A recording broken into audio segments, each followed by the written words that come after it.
Pazza pazza estate 2014. Tra bombe d'acqua, temporali, fosche nuvole e maltempo generalizzato, l'estate sul nostro Veneto di fatto non è mai arrivata.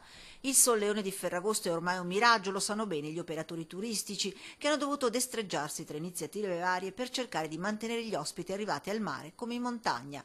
Una stagione così non si era mai vista e da Confcommercio Verona è partita la richiesta alla Regione Veneto di dichiarare lo stato di calamità, iniziativa che però non trova d'accordo Federalberghi Veneto. Ho paura a chiedere lo stato di calamità sinceramente, perché i soldi a disposizione del governo sono zero sostanzialmente. Stato di calamità per questo, stato di calamità per quello, per avere eventualmente delle briciole sottratte magari a chi veramente ha bisogno, mi sembra francamente un po' eccessiva come richiesta. Concordi anche i sindaci dei comuni del litorale veneto che trovano l'iniziativa difficile da modulare e quantificare. Se il settore turistico balneare, pur colpito dal maltempo, dovendo stilare un bilancio, ad oggi vede sì una flessione ma ancora contenuta, a lanciare l'allarme è invece la montagna. Già duramente colpita lo scorso inverno, si è trovata ad affrontare un'estate a dir poco disastrosa. È una quantificazione drammatica se noi andiamo a vedere, perché non è solo il danno provocato poi dal tempo in genere ai nostri associati rifugi e alberghi, ma a tutta la filiera.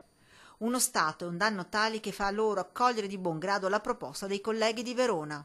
E plaudo l'iniziativa del mio collega di Verona, Paolo Arena, il quale ha anticipato quello che comunque si avrebbe fatto anche noi. Dal mare alla montagna per arrivare alle terme, dove gli albergatori aprono un altro fronte, quello dell'elevata tassazione, e lanciano un appello. Che tutti mettano del suo e dallo Stato alla Regione, alla provincia e ai comuni tutti devono abbassare obbligatoriamente le tasse, perché così come sono, ci dispiace, ma gli alberghi, ma non solo gli alberghi, l'impresa generale del nostro territorio, l'impresa veneta, soffre e probabilmente deve portare i libri in tribunale.